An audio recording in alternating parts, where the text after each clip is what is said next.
E o que eu quero te provar hoje é que Jesus não veio nos libertar da lei, ele veio nos libertar do pecado. A diferença é gigantesca. Mas para essa turma parece que depois de Satanás, o maior vilão da Bíblia é a lei. E esse povo bate na lei, fala mal da lei. Só que a Bíblia fala num tom diferente. Paulo escreve aos Romanos e diz que a lei é boa. Escreve a Timóteo e diz que a lei é boa. Como é que eu vou chamar de ruim aquilo que a própria Bíblia chama de bom?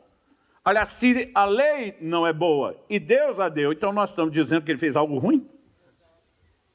Como que nós vamos sustentar isso? Então, para começo de conversa, a gente precisa entender qual era o problema. Porque se você não faz o diagnóstico correto do problema, a aplicação da solução, ela também vai estar igualmente deturpada e equivocada. Então, quando as pessoas tentam dizer que o problema era a lei, e eu vejo essa turma, né, eu passei a chamá-los, denominá-los dos pregadores pós-modernos da graça. Eu vejo essa turma batendo na lei, eu fico pensando, eles não estão percebendo para onde eles estão levando essa conversa. Porque eles dizem assim, não, o padrão da lei era muito alto, muito exigente, o homem não tinha condições de cumprir. Eu falo, peraí, se o problema era o nível de exigência, e o homem não poderia cumprir, isso significa então que a solução seria Deus baixar o padrão para a gente conseguir cumprir. E a pergunta a ser feita é, a graça veio baixar o padrão? Não. Como nós podemos dizer que não? A resposta não pode ser emocional. Então vamos para a própria Bíblia. Jesus diz assim, ouviste o que foi dito aos antigos, vai estar a lei de Moisés. Amarás o teu próximo e odiarás o teu inimigo. Amar o próximo é relativamente mais fácil. Mas todo mundo tem um próximo que, apesar de próximo, deixa para lá, vamos pular para o inimigo. Odiar o inimigo seria a parte mais fácil. Todo mundo conseguiria cumprir isso. Mas aí Jesus vem e diz, eu, porém, vos digo, agora é para amar os seus inimigos, orar pelos que vos perseguem. O padrão baixou ou subiu? Subiu. A lei já tinha padrão moral. Jesus disse, ouviste o que foi dito aos antigos, cita um dos 10 mandamentos. Eu já vi gente tentar dizer, não, essa conversa de Jesus era para falar de tradições, negativo, ele está falando só de texto bíblico. E um deles é um dos 10 mandamentos. Ouviste o que foi dito aos antigos, não adulterarás. A lei tinha padrão moral, mas Jesus diz, eu porém vos digo, qualquer que olhar para uma mulher com intenção impura no coração, já adulterou com ela. O padrão baixou ou subiu? Subiu. Então, se o problema era um padrão alto e ele veio subir, ele só complicou as coisas. Aliás, se nós estamos falando que Deus deu uma lei que o povo não dava conta de cumprir e ele se arrependeu do que fez, teve que arrumar o que fez, ele não é o Deus que diz que é nas Escrituras. Porque, gente, um dos alicerces, dos atributos primários de Deus é a onisciência, a capacidade de conhecer tudo, e tem um desdobramento que é a presciência. Então nós estamos dizendo que Deus instituiu um plano esperando que funcionasse para descobrir depois que não funcionaria, e ele mesmo ter que remendar e arrumar o que ele não fez direito. É essa a doutrina que esse povo está pregando. Eu fico me perguntando se esse povo lê Bíblia ou que erva fuma antes de ler para falar uma coisa dessa. Não dá para engolir isso, gente. Então, qual é o problema para que a gente entenda o diagnóstico? Agora, se o problema não fosse o padrão da lei, e o problema fosse a incapacidade do homem de alcançar o padrão, então a solução seria capacitar o homem, não só para um padrão de exigência anterior, mas até mesmo para um maior. E essa seria a solução. E, na verdade, é isso que eu quero te apresentar, que a graça é. Jesus olha para essa mulher e ele não só diz, eu não te condeno, porque as pessoas estão apresentando a definição de graça só como remoção da condenação. Isso é verdade, mas não é a definição completa. O mesmo Jesus que falou com a mesma pessoa na mesma hora, eu não te condeno, também disse, vá e não peques mais. Se a definição de pecado é a transgressão, a desobediência da lei, e ele está dizendo para ela parar de transgredir ou desobedecer, a mesma graça que remove a condenação do pecado tem que nos empoderar para parar de pecar, para poder andar em obediência à palavra de Deus. Quem está entendendo?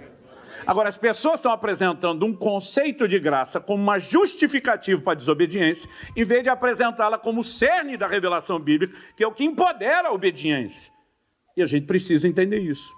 Pelo menos você quer viver a vida cristã vitoriosa, né? Quer se desprender das garras do pecado, quer experimentar crescimento espiritual, tem que entender os recursos que Deus deu, porque você não vai fazer isso apenas por esforço.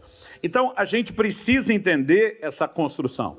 A lei tinha prazo de validade. Há um tempo atrás, nós tivemos uma discussão gigantesca lá no Brasil, que tomou proporções enormes, virou uma celeuma na internet, porque um certo pregador sugeriu que a Bíblia tinha que ser atualizada. Pensa na discussão. Um dia alguém falou para mim e disse, pastor, o senhor acompanhou? Eu falei, acho que até quem não é crente acompanhou o negócio. Ele falou, e o que é que o senhor tem a dizer? Eu falei, não muito. Ele olha para mim e fala assim, o senhor se importaria de compartilhar um não muito? Eu falei, ok, não me importo, vamos lá. Eu olhei para ele e falei o seguinte, primeira coisa que eu e você temos que reconhecer é que um dia já aconteceu a tal da atualização. Quando eu falei isso, ele arregalou os olhos. Falou, pastor, eu falei, não, eu vou te provar. Nós tivemos mudança de lei. Isso é uma atualização. Se Deus mudou o que nós tínhamos, é o que nós estamos apresentando, isso é uma atualização. Hebreus, capítulo 7, verso 12, onde existe mudança de sacerdócio, a mudança de lei. Cristo trouxe uma nova lei, ele é o novo legislador. Ele olha e fala, mas isso não abre um precedente? Não cria uma jurisprudência, se teve uma, não tem espaço para ter outra? Eu falei, não. Ele falou, como não? Eu falei, porque a única que teve foi prevista pela própria lei. E é isso que nós precisamos entender. A lei não mudou porque houve uma mudança de plano. E essa é a lógica por trás que nós precisamos compreender, gente. Mudança de lei não é mudança de plano. Não é Deus tentando remendar alguma coisa que ele fez de errado, implementando algo diferente. Eu quero te provar que a mudança de lei é o cumprimento do plano.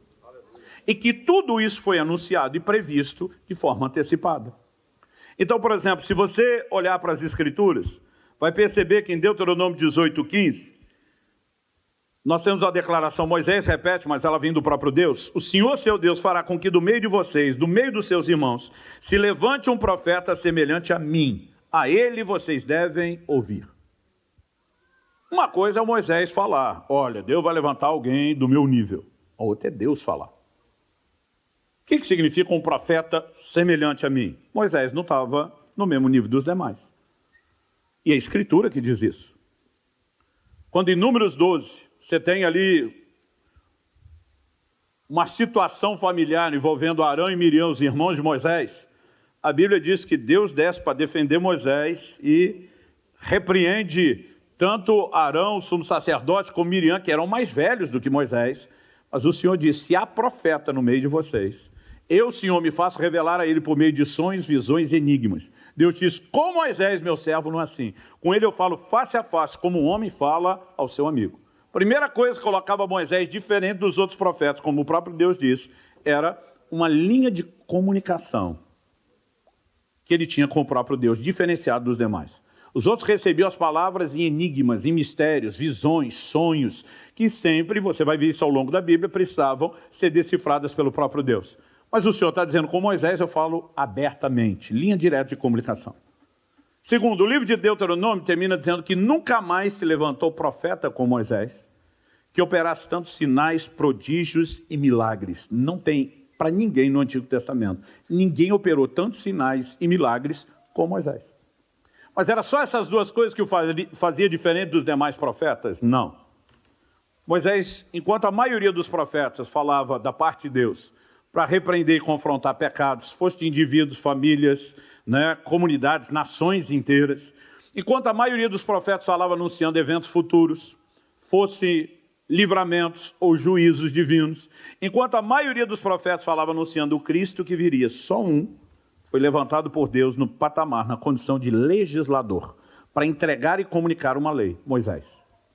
Então, quando ele está dizendo, Deus há de levantar alguém semelhante a mim, ele está dizendo de alguém que viria com pelo menos 3 características. Uma linha de comunicação diferenciada, operando sinais, prodígios e milagres nunca antes visto, e que seria alçado por Deus ao patamar de um legislador. Não apenas um legislador, mas um novo legislador. Porque Moisés diz, quando Deus levantá-lo, vocês devem ouvi-lo. Me esqueçam. Quando ele chegar e estabelecer a nova lei, aquilo é que estará em vigor. A pergunta é de quem Moisés estava falando. Os judeus nunca tiveram dúvida de que isso era uma profecia messiânica. Tanto que o Evangelho de João segue essa narrativa. Eles começam perguntando para João, você é o Cristo? Não. Você é o profeta? Não. Estão perguntando basicamente a mesma coisa, e não duas diferentes. Aí você vê o Evangelho de João, continua com os discípulos, quando os primeiros que encontram Jesus, encontram os demais, diz, achamos aquele de quem Moisés falou na lei. Onde é que Moisés falou do Cristo? Nesse momento. Aí você vai ver que João insere esse tipo de comentário em momentos de milagres operados por Jesus e de ensinos. As pessoas dizendo, este é verdadeiramente o profeta que deveria vir ao mundo.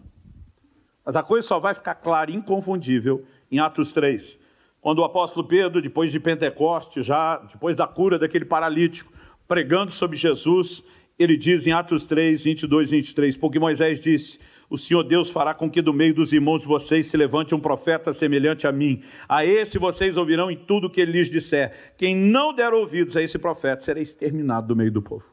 E Pedro está pontuando que esse profeta é Jesus. Tinha uma linha de comunicação diferenciada, e como? Ele dizia, eu só falo aquilo que ouço meu pai falar. Tinha sinais, prodígios e milagres nunca antes vistos. O cego de nascença curado, lá em João 9, diz, nunca se ouviu falar que alguém antes tenha aberto os olhos a um cego de nascença. Agora, ele veio como um novo legislador? Veio. Um novo mandamento vos dou. Então, eu e você precisamos entender que houve atualização, houve um upgrade, um update da lei da palavra de Deus? Houve.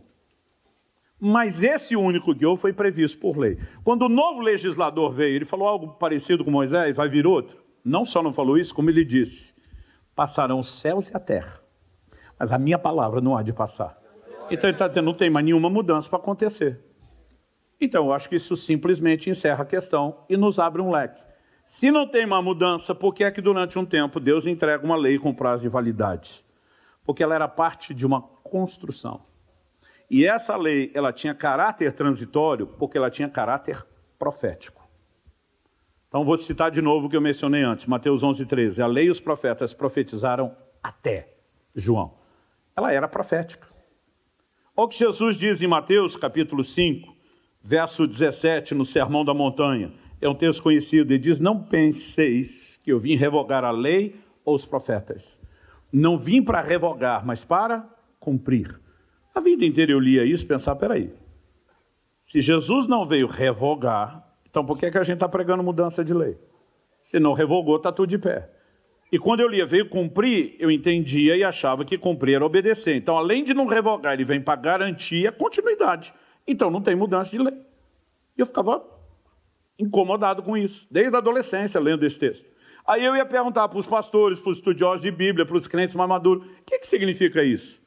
Eu não vim revogar a lei, eu vim cumprir. O que é cumprir? Todo mundo dizia obedecer. Eu dizia, então, se além de não revogar o que está antes, ele ainda vem para obedecer, ele está garantindo a continuidade, não tem mudança de lei. A turma dizia, não, mudança de lei é inquestionável na doutrina do Novo Testamento. Eu falei, mas aí está em colisão com o que Jesus está falando. Aí dizia, não, então eu já não sei mais o que significa esse negócio, eu não vim revogar, eu vim cumprir, mas que teve mudança de lei, teve. Eu falei, mas você acabou de dizer que isso era outra coisa. As pessoas me diziam assim, não, eu nem sabia que eu tinha dúvida até você fazer a pergunta. E eu pensava, ninguém está me ajudando com isso. Eu levei literalmente anos batendo nessa tecla, pensando o que o texto... Lembra que falamos antes que a Bíblia não se contradiz? Que diante de qualquer aparente contradição, você tem, na verdade, só um desafio de interpretação. O que eu demorei para perceber é que a resposta estava literalmente debaixo do meu nariz. Verso seguinte, o 18. Que começa com a conjunção explicativa. Por quê? Porque é uma palavra de ligação entre um raciocínio que está sendo construído e a conclusão a que se chega. Então, você não pode ignorar. Jesus diz, porque em verdade lhes digo, até que o céu e a terra passem, nenhum i ou um tio jamais passará da lei até que tudo se cumpra. O verbo cumprir apareceu de novo aqui. No verso seguinte, o verbo cumprir e obedecer? Não, porque a lei não se obedece. Então ele está dizendo, não passa nada até que tudo se cumpra. Ele está dizendo, a lei é profética, ela terá um cumprimento. Nada muda até que se cumpra, mas quando se cumprir, aí muda tudo. Então, a única fundamentação que a Bíblia traz para uma lei que tinha caráter transitório temporário, prazo de validade, é porque ela era profética. E como profética, quando ela tivesse o seu cumprimento, ela não precisaria mais ser continuada. O que eu e você precisamos de fato entender é que não houve mudança de plano. O que nós temos é o cumprimento do plano. Então vou repetir isso. O apóstolo Paulo escreve aos Gálatas, diz quando Deus fala para Abraão, em ti serão benditas todas as famílias da terra, e diz Deus pré-anunciou o evangelho a Abraão. Abraão, patriarca, viveu antes da lei de Moisés. A lei ainda não foi dada. Mas Deus já está anunciando o evangelho que viria depois da lei. Porque ele planejou tudo meticulosamente. A lei não foi um plano fracassado, que Deus tentou implementar e não daria certo. Então, por que ela foi estabelecida? Em Gálatas, no capítulo 3, nos versos 23 e 24, Paulo diz, mas antes que viesse a fé, porque a fé era o grande plano de Deus, o que eu e você vivemos hoje, antes que viesse a fé, estávamos sob a tutela da lei, nela encerrados, para essa fé que de futuro haveria de se manifestar. Então Deus dá a lei com um propósito, preparar a chegada da fé. Então Paulo continua e ele vai dizer o seguinte, de maneira que a lei nos serviu de aio, guia, tutor, para nos conduzir a Cristo, a fim de que fôssemos justificados por fé. O plano de Deus sempre foi o evangelho que nós vivemos hoje. Mas a lei seria o aio, o guia, o tutor, que nos conduziria a Cristo. Como? Nós também vamos explicar isso. Mas é importante que a gente reconheça qual é o papel da lei. Então, quando eu falo a respeito disso, é importante que você perceba que toda a construção doutrinária do Novo Testamento, ela está em cima de um fundamento, de que a lei era profética e previa aquilo que nós estamos vivendo na nova realidade em Cristo, na nova aliança. Por exemplo, em João no capítulo 3, no verso 14, Jesus diz assim como Moisés levantou a serpente no deserto, importa que o Filho do Homem seja levantado. Ele está falando da cruz, mas ele estabelece um paralelo com a lei. O que é que Jesus está falando?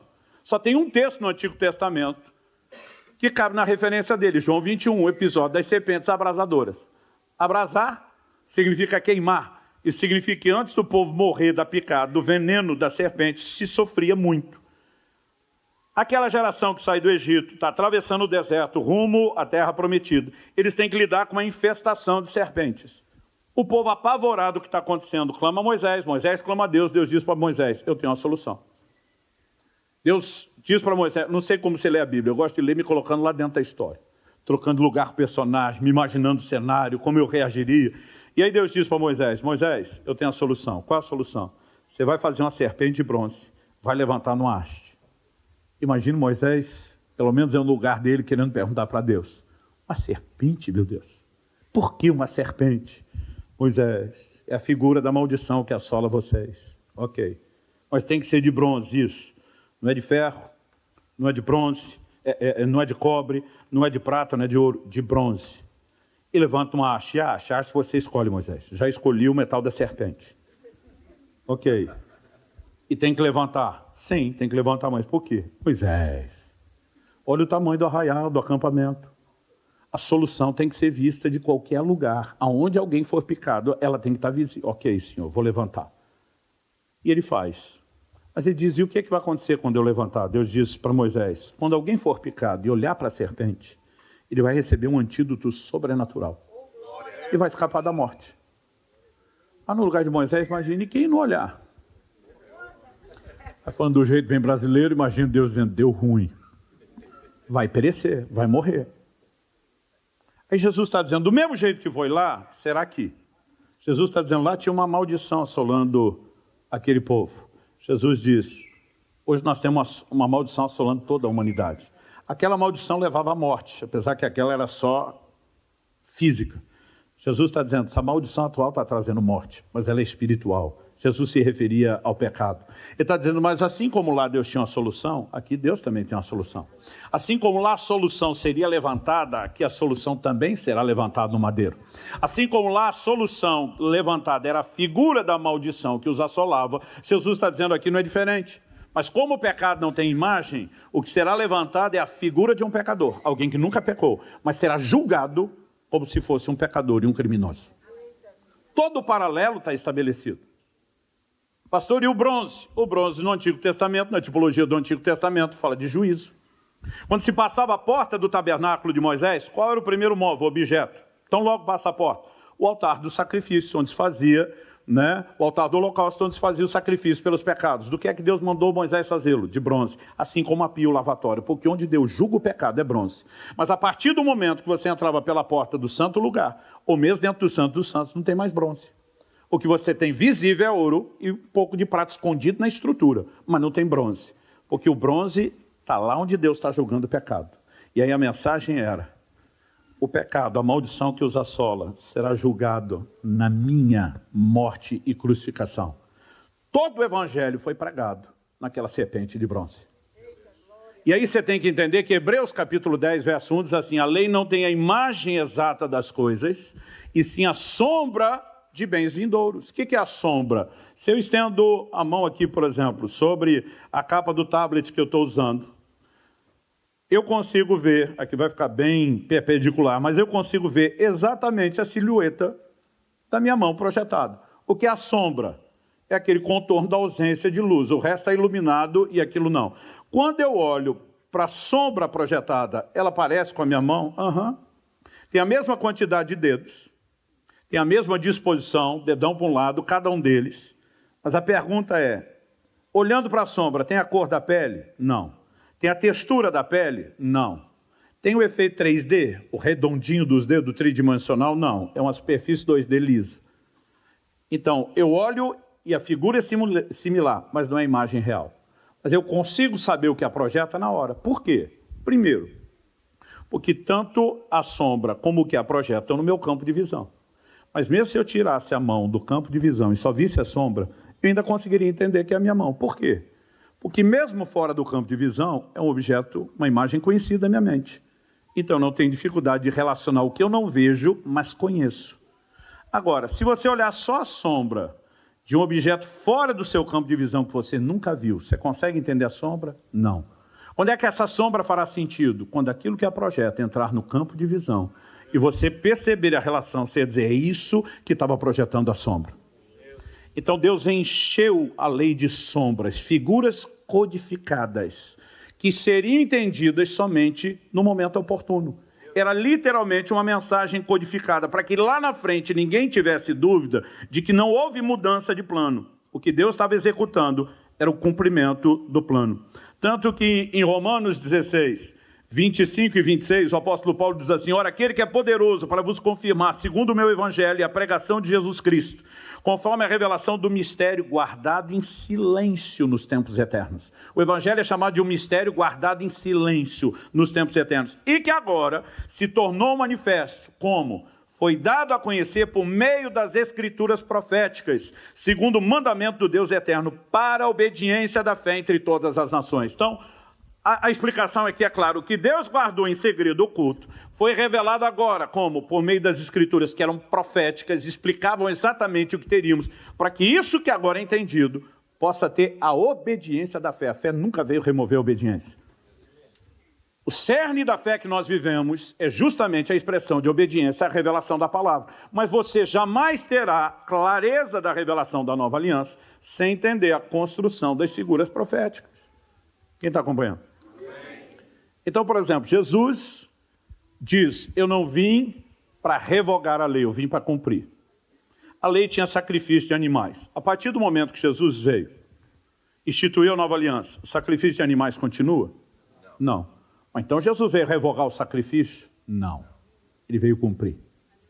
Quando João Batista olha para Jesus e diz, eis o Cordeiro de Deus, que tira o pecado do mundo. O que ele estava dizendo? Gente, quando eu era criança e lia isso, eu ficava apavorado. Porque criança pensa em termos de literalidade e não de alegoria. Então, eu imaginava, quando lia eis o Cordeiro de Deus, imaginava um cordeirão andando em pé com roupa de gente. Aquilo era uma imagem assustadora na minha cabeça de criança. Mas você acha que os ouvintes de João Batista pensaram a mesma coisa? Não. Todo mundo entendeu a alegoria, entendeu que João Batista estava dizendo que, assim como por séculos, séculos, séculos, séculos e séculos, gerações, gerações, gerações, gerações, nós temos visto um animal inocente morrer para o perdão dos nossos pecados. Este homem é o que foi prefigurado profeticamente nesses ritos cerimoniais. Ele é o cumprimento daquilo que Deus anunciou profeticamente. E a partir do momento que ele cumpre, ele não está revogando. Ele cumpriu o sinal profético, não há necessidade de repetir um sinal profético de algo que já se cumpriu e, portanto, deixou de ser profético. Então, não se trata de revogação. Gente, eu ouço os pregadores pós-modernos da graça falando, eu fico imaginando que eles imaginam assim, já que o mistério bíblico da Trindade é um só Deus, mas três distintas pessoas, eu vou falar de uma autoconferência. Pai, Filho e Espírito Santo numa mesa discutindo. O pai fala, gente, esse negócio da lei está funcionando? Não. O Espírito Santo diz, evidentemente que não. Jesus diz, temos que fazer alguma coisa a respeito e consertar o problema. Aí imagina o pai perguntando, alguém tem uma sugestão? Jesus levanta a mão e diz, por que é que nós não tentamos de graça dessa vez, para ver se dá certo? Gente, Isso seria um atestado de incompetência para Deus.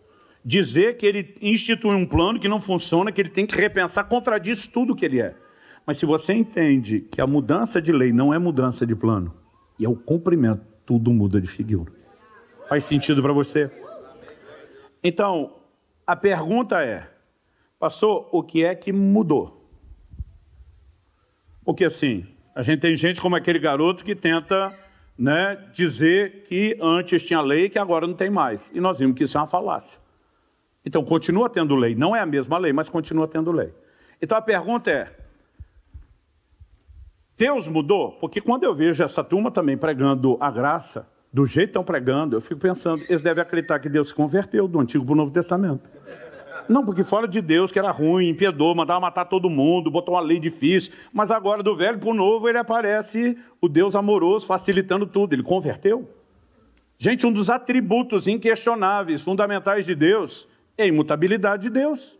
Malaquias 3,6, eu, Senhor, não mudo. Tiago 1,17, nele não há sombra nem mudança de variação. O salmista diz, tu permanece para sempre o mesmo. Então também não foi Deus que mudou. Deus não mudou, não deixou de ter lei. Qual era o propósito da lei anterior? Obediência. Deuteronômio 28,1 explica isso. Se atentamente ouvires a voz do Senhor teu Deus, e tiveres o cuidado de guardar cada um desses mandamentos e estatutos que hoje vos ordeno, por que é que Deus deu leis? Para ser obedecido. A pergunta é, qual o propósito da nova lei, do novo sacerdócio, que substitui o anterior? O mesmo. Jesus diz na grande comissão, ide, fazei discípulos de todas as nações, batizando-os em nome do Pai, do Filho e do Espírito Santo, ensinando-os aqui a guardar tudo o que eu vos tenho ordenado. Ele diz, vim trazer ordens que têm que ser obedecidas. João 14,21, aquele que tem os meus mandamentos e os guarda, esse é o que me ama. Então o propósito da nova lei é o mesmo da anterior. Pode ter mudado a lei, mas não o propósito pelo qual se tem lei, que é a obediência. Ah, pastor, mas já que o senhor citou Deuteronômio 28, o senhor vai concordar que os primeiros versículos, 14, falam de bênção para quem obedecia. Mas do 15 até o final daquele capítulo imenso, está cheio de maldição para quem não obedecia. Minha pergunta é, e quem foi que disse que isso mudou na nova aliança? Então de alguém fala, não, mas a Bíblia diz que Cristo nos resgatou da maldição da lei. Eu falei, sim, o que é que significa isso? Que a maldição deixou de existir? Eu falei, a Bíblia diz que Cristo te resgatou do pecado, o pecado não deixou de existir, você continua pecando? Eu falei, então aplique a mesma lógica. Agora, você vem criar uma doutrina de que não tem mais maldição? O livro do Apocalipse diz, quando houver a consumação de tudo, não haverá mais. Para não haver mais depois, tem que haver agora. Falei, aliás, Hebreus capítulo 6 diz nos versos 7 e 8 o quê? A terra que absorve a chuva, que frequentemente cai sobre ela e produz erva útil para aquele que a cultiva, recebe bênção da parte de Deus. Mas se produz espinhos e abrolhos, está perto da maldição, o seu fim é ser queimado. Como é que não tem bênção e maldição? Aí um falou para mim outro dia, o texto está falando de terra. Falei, sério? Falei, você olha o texto todo, Deus está falando de crente bom e crente ruim. Crente que está de pé, crente que caiu. O que é bom e está de pé é o que corresponde com Deus. O que caiu, o que não corresponde. O que está de pé vai ter bênção. Falei, sério que você vai dizer que o texto está falando de terra? A Bíblia diz, cujo fim é ser queimado. Terra queima. Que incinerador você acha que é esse que a Bíblia está falando? Falando do inferno, criatura. Então, assim, a gente olha e não dá para negar essas coisas. Agora, peraí, se Deus não mudou, se não deixou de ter lei, se o propósito da lei ainda é o mesmo, que haja obediência, e que a obediência tem bênção e a desobediência tem maldição, e é aqui que esses pregadores pós-modernos da gráfica ficam doidos quando você fala de maldição. Porque eles querem tentar dizer que não há consequência de pecado. E a minha pergunta é, qual o motivo de você defender uma não consequência de pecado, a não ser que seja para continuar pecando? Porque se a graça empodera para parar de pecar, por que é que nós vamos usá-la para continuar pecando? Essa deturpação, gente, é demoníaca. Não é só engano doutrinário. É uma deturpação de todo o cerne do propósito de Deus. Isso não pode ser engolido. E é por isso que a gente precisa de tempo para ir amarrando as coisas, conectando, sistematizando e provando que a doutrina bíblica é clara nisso. Então, peraí, se Deus não mudou, se não deixou de ter lei, ainda que a lei tenha mudado, o propósito da lei é o mesmo, e as consequências são as mesmas. Um dia eu estava falando sobre consequências de pecado, e um me interrompeu na primeira fila. Falou, não tem juízo na nova aliança, isso é coisa da antiga aliança. Eu falei, não tem juízo na sua cabeça, criatura. Faz sentido isso em português ou não? Ok. A maior parte do que nós falamos nós aprendemos com vocês. Mas a gente é criativo e inventa umas coisas também. Se eu falar alguma coisa feia, inclusive, vocês me corrigem. Feia para cá, né? Eu olhei para ele e falei, não tem juízo na sua cabeça, criatura. Eu falei, que Bíblia você lê? Eu falei, você está querendo me dizer que Ananias e Safira morreram à toa, em plena nova aliança, que eles não precisavam, era só porque eles não tinham sua revelação que eles morreram? Que é isso, que eles não sabiam do que se descobriu? Eu falei, o problema não é só Ananias e Safira não saber, é que quem mandou a palavra de juízo foi Pedro. Então você está dizendo que o apóstolo Pedro não sabia dessa sua revelação? O mesmo Pedro que em 1 de Pedro 4,17 diz que o juízo começa na casa de Deus, como é que não tem juízo no Novo Testamento? Olhei para ele e falei, o pior não é Ananias, Safira e Pedro não saber, é o Espírito Santo não saber. Porque quem revelou para o Pedro e levou Pedro a falar e sustentou, executou o que Pedro falou foi o Espírito Santo. Eu falei, você acha que a palavra mata alguém? Eu falei, tenta me matar agora, vai, fala contra mim para ver se você consegue. Eu falei, quem executou foi o Espírito Santo. Então você está querendo dizer que de duas uma, ou o Espírito Santo não tinha a revelação que você tem, ou deliberadamente se rebelou contra o pai e o filho. Aí ele está mudo, ele não tinha o que responder. Porque esse povo não lê Bíblia, gente. É o copia e cola do que outro falou e ele gostaria que fosse. Gente, a palavra de Deus determina o que é que nós temos que crer. As pessoas estão escolhendo o que elas querem crer e depois forçando a Bíblia a dizer o que elas queriam que fosse. A gente não pode aceitar isso. Aí eu olhei para ele e falei, o pior não é o Espírito Santo não saber, é Jesus, o mediador da nova aliança, não saber. Aí já me olha ofendido, tipo, não bota Jesus nisso. Eu falei, abre comigo, porque provavelmente você nunca leu isso na Bíblia. Falei, lá no livro do Apocalipse, numa das 7 cartas às igrejas da Ásia, você vai ver o próprio Jesus falando a uma mulher que ele denomina como Jezabel, diz, dei-lhe tempo para que ela se arrependesse da sua prostituição. Ela não quer se arrepender, eu vou prostrá-la de cama, bem como os que com ela adulteram, eu vou matar os seus filhos. Eu falei, isso não é juízo, é o quê? Uma carícia? Ele continua mudo, não fala nada. Eu falei, e o imoral de 1 Coríntios 5, que Paulo diz, seja entregue a Satanás para a destruição da carne, também não é juízo. É o quê? Outra carícia? E ele continuava mudo. E eu falei, eu vou até o fim. E aprendi com Paulo que às vezes dá para você ser sarcástico e cínico no meio. Quando ele está falando com os Gálatas que queriam retomar a circuncisão, ele diz literalmente assim, quem dera vocês se mutilassem uns aos outros. Algumas versões pouparam mutilar, mas o original é isso. Ele está dizendo, vocês querem voltar à circuncisão, que era o corte do prepúcio, a carne excedente do pênis, o órgão reprodutor? Ele diz, faz o serviço completo e corta tudo. É lógico que Paulo não está sendo literal. Mas ele está dizendo, é tão insano o que vocês estão falando, que eu vou me mover no mesmo nível de insensatez de vocês. Aí eu olhei para aquele camarada e falei, para terminar de sepultar o defunto de vez, eu falei, Hebreus capítulo 10, 28, diz assim, morre sem misericórdia, pela boca de 2 ou 3 testemunhas, quem tiver quebrado a lei de Moisés. Tinha juízo na lei? Tinha. O juiz era sem misericórdia? Era. Falei, agora, olha o verso 29, a continuação. Imaginem, de quanto mais severo castigo será considerado merecedor aquele que calcar os pés ao Filho de Deus, profanar o sangue da aliança com o qual foi santificado e ultrajar o Espírito da graça. Eu falei, o Novo Testamento não só mostra que tem juízo na graça, mas que o juízo da graça é maior do que o da lei. Agora, que conversa é essa que o juízo acabou? Ficou esquecido lá. Qual é o propósito de alguém pregar isso, gente? A não ser que queira levar as pessoas consciente ou inconscientemente dizer, liberou geral. Você pode fazer o que quiser, que não tem consequência. Então, assim, a gente precisa ficar atento. Porque Jesus não advertiu que viriam só falsos profetas. Ele disse que haveriam falsos mestres.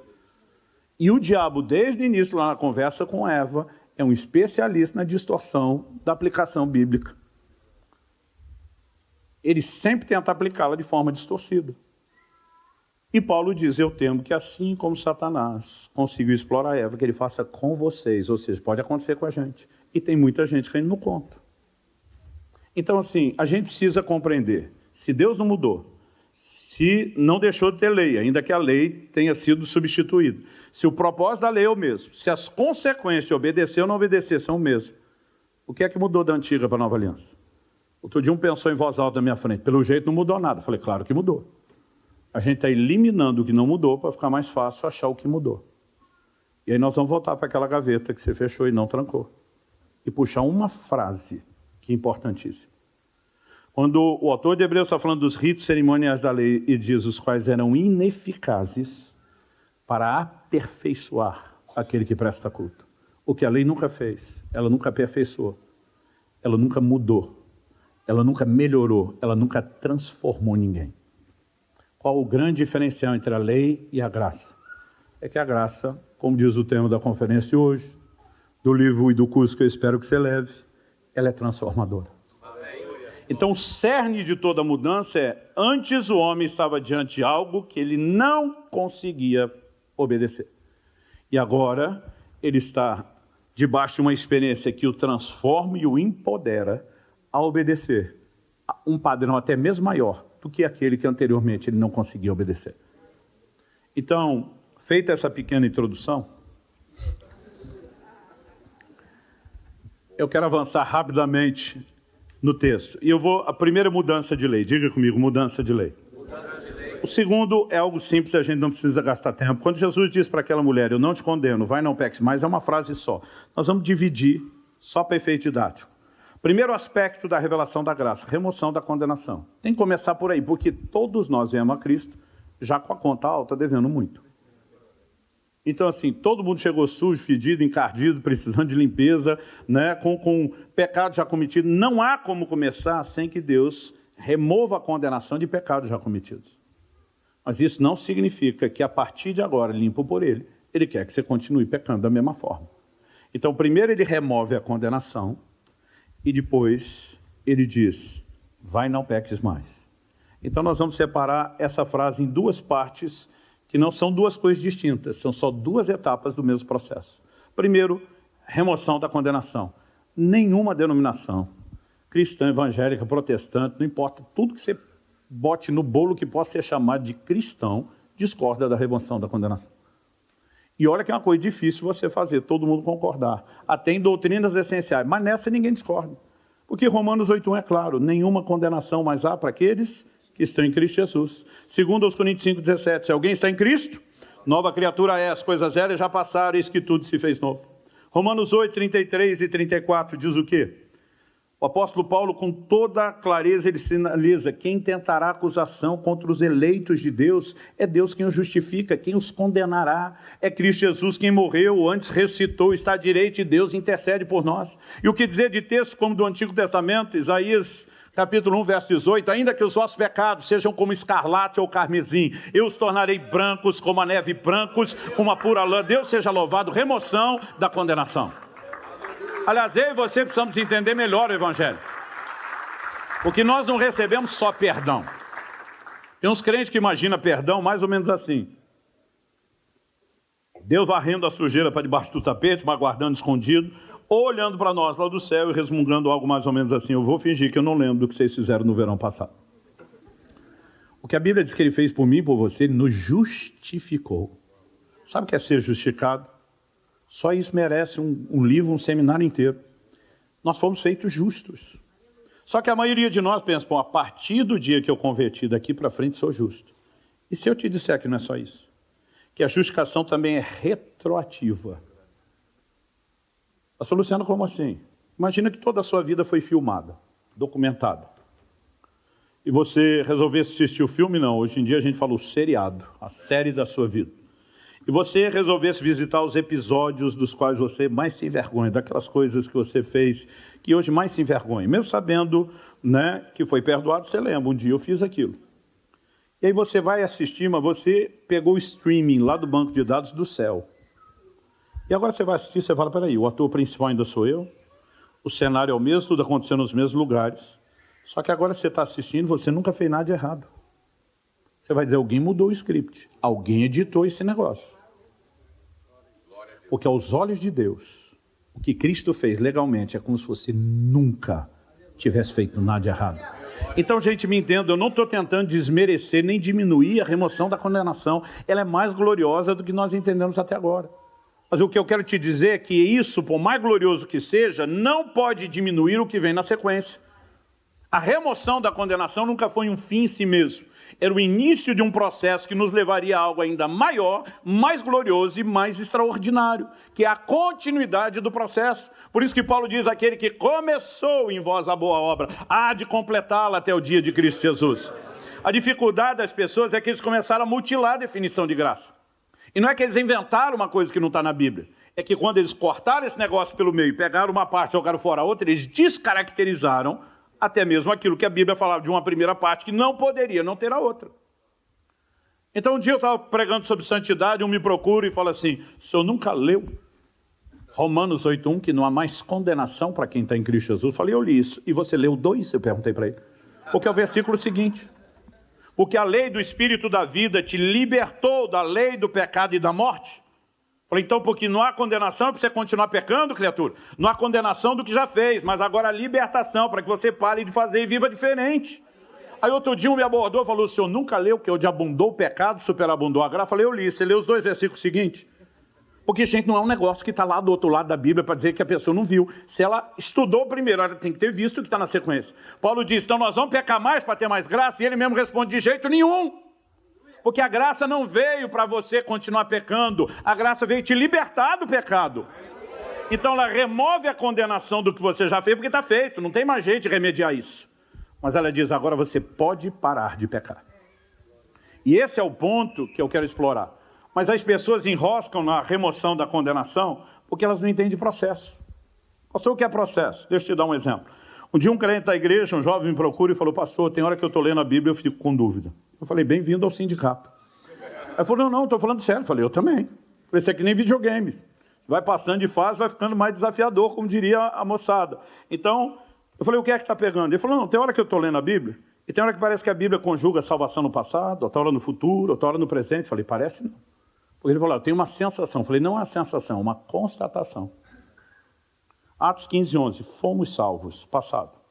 1 aos Coríntios 1:18, somos salvos, presente. Romanos 5:10, seremos salvos, futuro.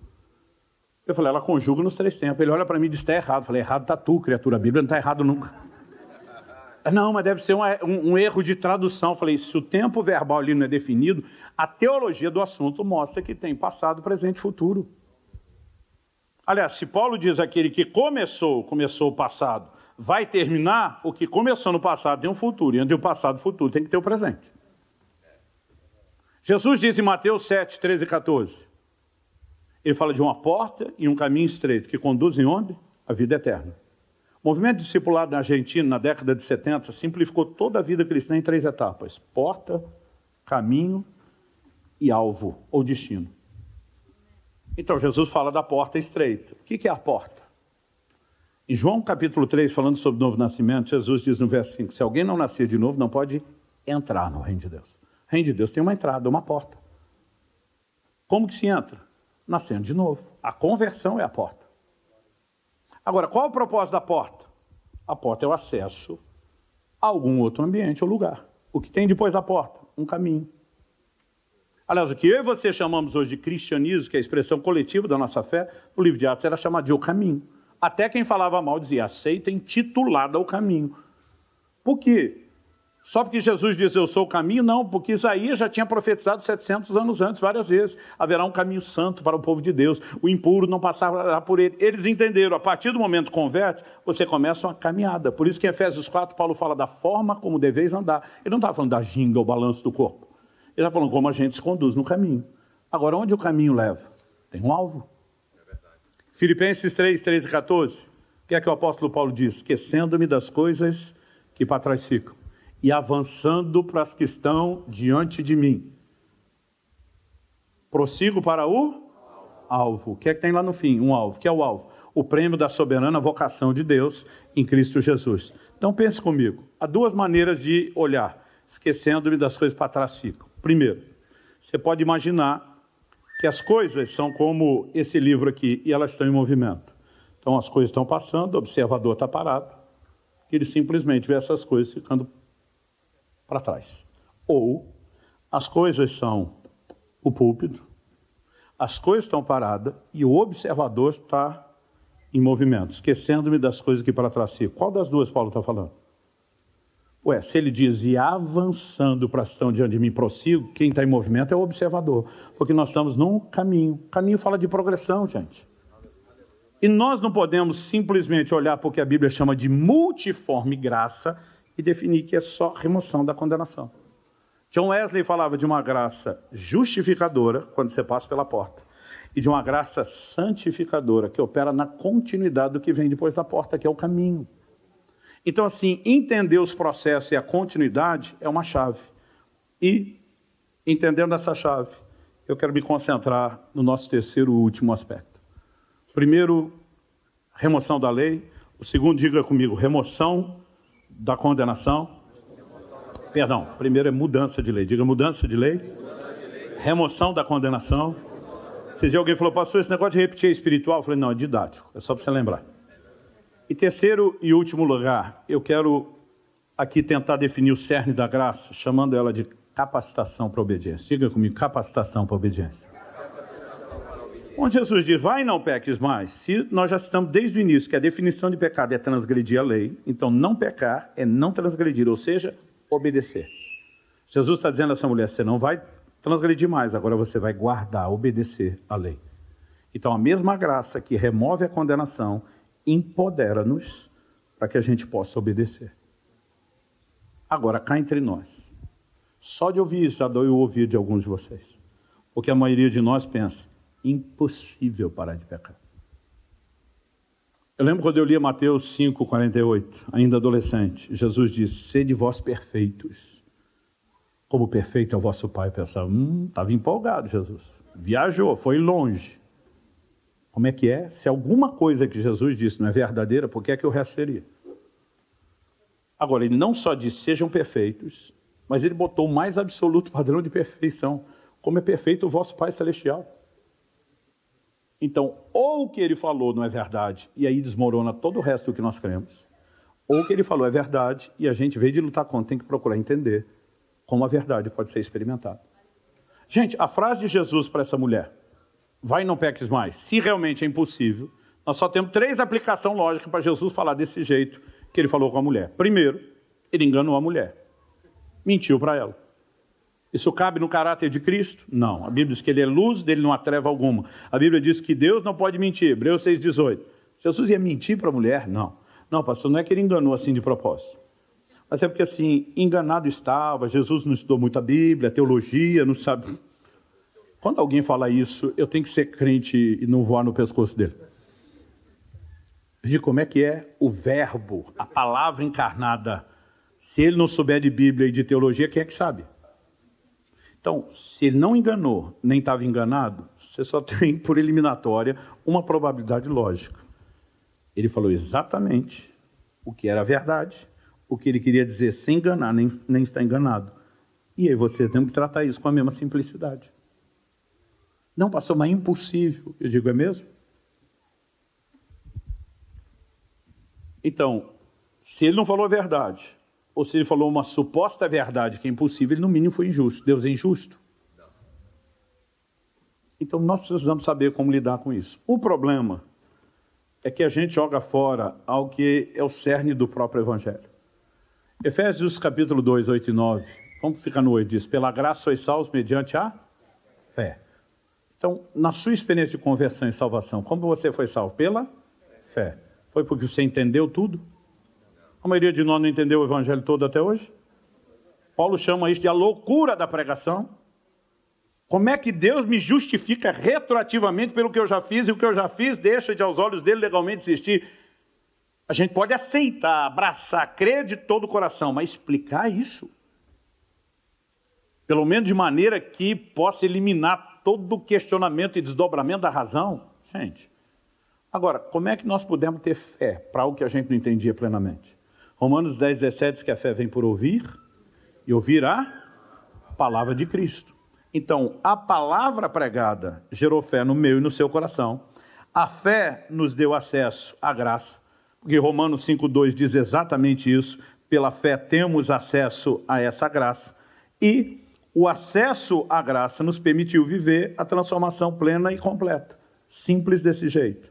Agora, se eu e você tentarmos viver santificação sem a mesma simplicidade de fé, nós não vamos a lugar nenhum. Aliás, Romanos 1,17 diz que a justiça de Deus se revela no Evangelho de fé em fé. A Bíblia diz que o justo, o texto termina dizendo, pois o justo viverá da sua fé. Então você não converte apenas por fé, você vive de fé. E é de fé em fé. É um nível de fé hoje, é maior amanhã, é maior ainda depois de amanhã. Por que eu estou dizendo isso? Eu mencionei que só no ano de 2022 eu fiz... foram pelo menos umas 120 conferências dessas. Agora, algo interessante é que... Ok. Se a minha conta não estiver errada, essa é a edição de número 151 ou 152 que eu falo dessa conferência. Nós já passamos pelo menos 140 mil pessoas nesse ensino. Estou dizendo isso porque quando eu cheguei na de número 50, eu comentei, falei, gente, essa edição de número 50, no final um irmão falou para mim, que dó de você, pastor. Eu falei, dó por quê? Ele falou, ficar repetindo a mesma coisa. Eu falei, você acha que isso é um castigo? A cara dele me fazia acreditar que ele achava. Eu falei, criatura, deixa eu te dizer algo. Antes de eu falar essas 50 vezes a mesma coisa, eu passei 5 anos mergulhado na Bíblia, estudando, escrevendo e preparando esse livro. Depois desses 5 anos, eu fui organizar isso e gravar todas as aulas que você vai ter acesso depois. Eu falei, cada vez que eu falo no assunto, não aumenta a minha informação. A repetição não aumenta a minha informação, continuo sabendo o que eu sabia antes. Me ajudou a memorizar mais texto bíblico do que antes, pelo menos no assunto, mas não aumentou a minha informação. Eu falei, mas deixa eu te dizer o que aumenta.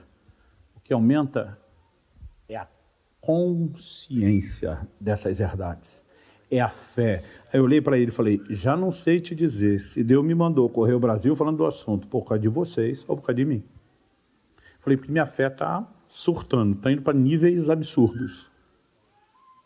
Eu falei, você quer saber de uma coisa? Eu vou usar a sua frase, eu vou devolvê-la. Dó de tu, que ouvi uma vez só e acho que é muito.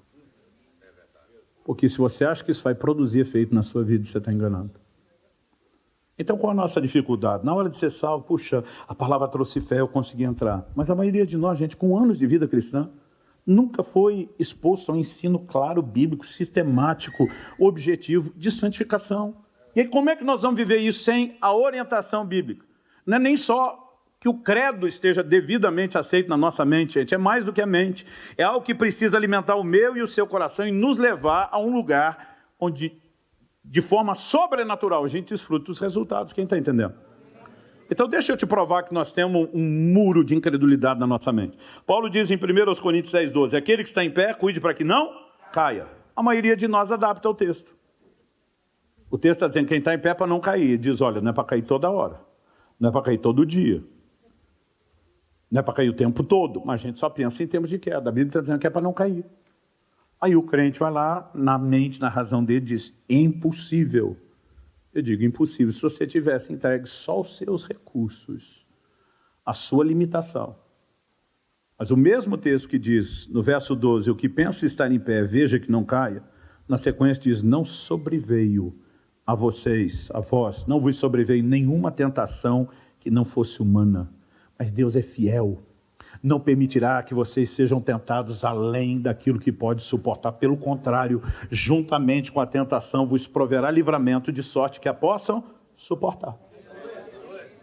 Então, primeiro ele diz, quem está em pé, cuide para não cair. Agora ele diz, olha, não sobreveio tentação que não fosse humana. Toda tentação é humana.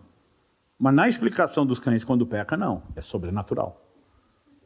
Aliás, em 30 anos de ministério, 30 anos e meio, eu vou dizer que a maioria absoluta dos crentes acha que tentação é sobrenatural. Porque quando peca, não confessa pecado, ele justifica. Passou a acontecer uma coisa demoníaca, maligna, infernal, satânica, diabólica, a culpa é sempre do Satanás. E ele diz assim, não, mas é que era assim muito forte, eu não tinha condição de resistir. Mas o texto está dizendo, não vos sobreveio tentação que não fosse humana. A tentação é humana, não é sobrenatural, ela é natural. Ela é humana, ela não é demoníaca. Outro dia um falou para mim, mas a Bíblia chama Satanás de tentador. Na hora de pecar, não lembro da Bíblia, porque peca vira teólogo para justificar.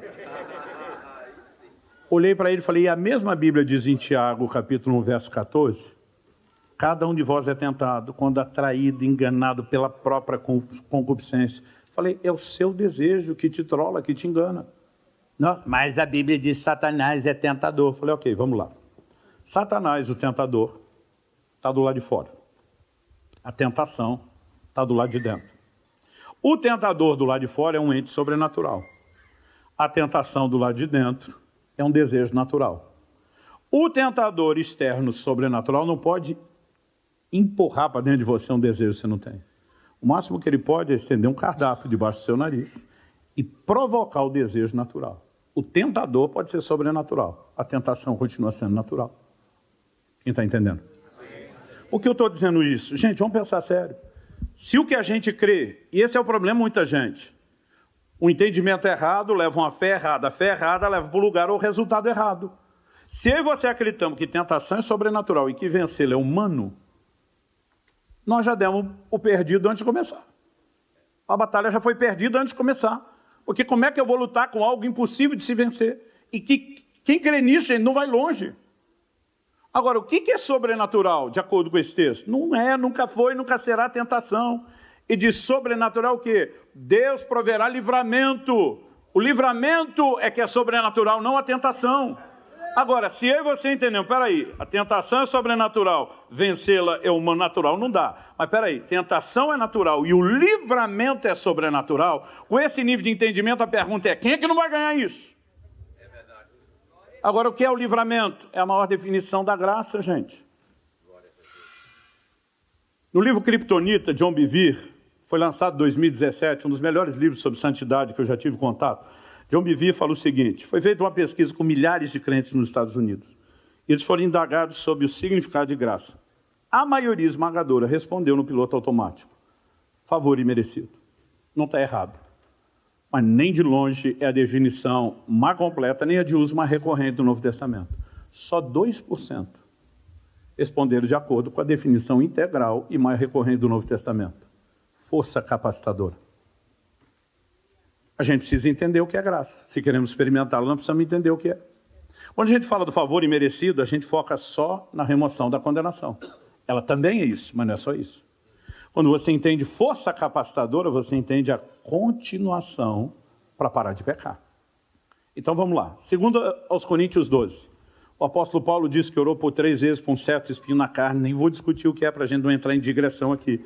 Mas que o Senhor responde para ele, minha graça te basta. Meu poder se aperfeiçoa na fraqueza. Traduzindo, circunstâncias que Deus não mudar, Ele nos dá capacidade de suportar. Então a graça é força capacitadora para suportar as circunstâncias que não foi mudada. Os dons do Novo Testamento sempre estão relacionados com a graça. A palavra dom pressupõe que não é nosso, vem de Deus. Mas por que ele tem que depender da graça?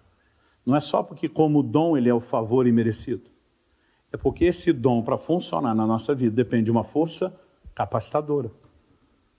A execução do ministério no Novo Testamento está sempre associada à graça. 1 Coríntios 15, 10. Paulo diz, eu trabalhei mais do que todos os apóstolos. Não eu, mas a graça de Deus comigo. Força capacitadora para realizar resultados. E a relação segue a Bíblia inteira. O que está falando aqui, ele vai dar o livramento, nos capacitar para ficar de pé. Gente, o livro de Judas, aquele que é poderoso para vos guardar de tropeçar. O mesmo Deus que diz, não é para cair, ele diz, eu tenho recurso para te ajudar a não tropeçar. Eu tenho recurso para te ajudar a permanecer de pé. Isso é força capacitadora. Amém. Quem está entendendo? Amém. Se você puder, abra sua Bíblia comigo em Romanos, capítulo 8.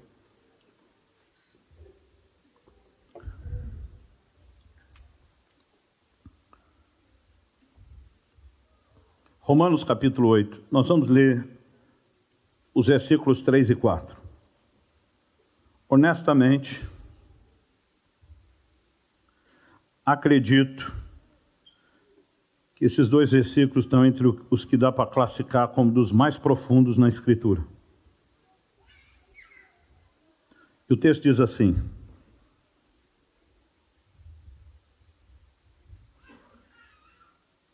deixa eu só trocar de versão. Ok. Porquanto que era impossível a lei. Observe a frase impossível. Visto como estava enferma pela carne. Essa palavra traduzida enferma significa tanto doente, enferma, como também significa fraca, incapaz. Visto como estava enferma pela carne, Deus enviando o seu Filho em semelhança da carne do pecado. Pelo pecado, condenou o pecado onde? Na carne. Verso 4.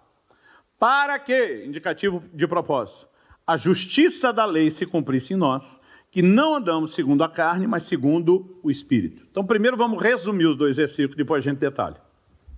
O que era impossível à lei, não podia ser executado na época da lei, Deus fez enviando seu Filho, que era impossível antes, se tornou possível depois. Quando? Quando Cristo veio. João 17 diz, a lei foi dada por meio de Moisés. Nessa época era impossível. A graça nos foi dada por meio de Jesus. Então você pode mudar a frase e dizer, o que era impossível à lei, Deus resolveu fazer na graça. A graça veio viabilizar aquilo que a lei não podia. Lembra da frase? Ineficazes. A lei nunca aperfeiçoou ninguém. O livro de Hebreus vai repetir isso várias vezes. Mas a graça veio produzir mudança. E ao produzir mudança, ela veio tornar possível o que antes não era possível. Então, voltando a Romanos 8,3, se puder projetar de novo, o texto não só diz o que era impossível à lei, mas ele explica o porquê da impossibilidade da lei. Ele diz, visto que estava enferma pela carne. Qual era a razão da impossibilidade da lei? É que ela estava enferma pela carne. Mas o que significa essa fraqueza da carne? Quando ele diz, isso Deus fez, enviando seu próprio Filho em semelhança de carne pecaminosa, eu e você precisamos entender aqui um mistério. O que é que Cristo encarnou? Gente, a encarnação é um mistério. E que está longe de ser claramente compreendido pela maioria dos cristãos. Aliás, o apóstolo Paulo escreve a Timóteo, né? E diz, manifestado na carne. Hebreus capítulo 10 fala do sacrifício do corpo de Jesus. Eu e você precisamos entender que a Bíblia não foca só o sangue, mas o sacrifício do corpo de Jesus. Cristo instituiu uma ceia com 2 elementos memoriais. Nós sabemos que o cálice, com o fruto da vide, prefigura o quê? O sangue. Mas por que é que nós partimos o pão? Para falar do corpo. Eu e você precisamos entender algo sobre a questão da encarnação, porque Deus, na pessoa de Cristo, se faz homem. Isso é parte do cerne da redenção, gente. Aliás, 1 de João, lá no capítulo 4, o apóstolo João diz o seguinte, amados, provai os espíritos e vede são de Deus. Como é que se prova? Ele diz, todo espírito que não confessa que Jesus vem em carne não é de Deus. Essa coisa é tão forte que os demônios se recusam a admitir. Aliás, isso nos ajuda a entender, porque a maioria das seitas vão chamar Jesus de um espírito iluminado, mas não Deus encarnado. Porque Cristo em carne é o cerne da mais esmagadora derrota de Deus sobre o pecado, aquele que o disseminou Satanás. E nós precisamos entender isso. Então, para começo de conversa, quando a Bíblia fala que ele vem em semelhança da carne do pecado ou pecaminosa, isso significa que ele vem com um corpo igual ao meu e o seu, mas nós temos uma essência de natureza pecaminosa que ele não tinha. É por isso que foi concebido o Espírito, gerado sem pecado. Nunca conheceu o pecado, nem por natureza e nem pelos seus atos, mas vem com um corpo parecido. Por quê? Porque o texto diz que ele veio julgar o pecado na carne. Por que o pecado tinha que ser julgado na carne? Porque entrou e perpetuou-se em toda a humanidade pela carne. Romanos 5,12. Paulo faz a releitura do que aconteceu lá em Gênesis. Por meio de um só homem entrou o pecado no mundo. Através do pecado a morte passou a todos os homens. Então eu e você precisamos entender que a porta de entrada da disseminação do pecado foi a carne.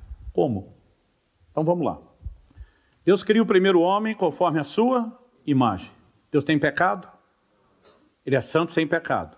Então se ele fez o primeiro parecido consigo, conforme a sua imagem, o primeiro cabeça de raça, o primeiro protótipo, a matriz reprodutora, foi feito santo e sem pecado.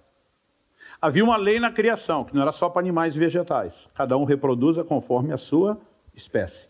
Se ele faz o primeiro, parecido consigo, santo e sem pecado, o que é que ele esperava das réplicas? Que todos fôssemos parecidos com ele.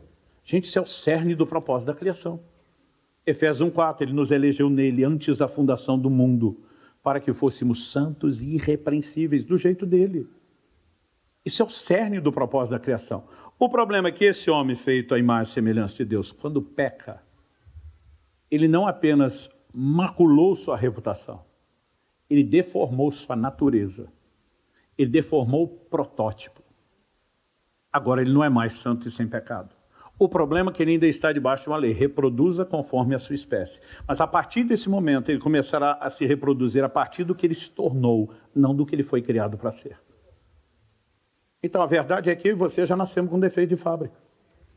Antes de você cometer um ato pecaminoso, você já era pecador por natureza. Salmo 51, 5.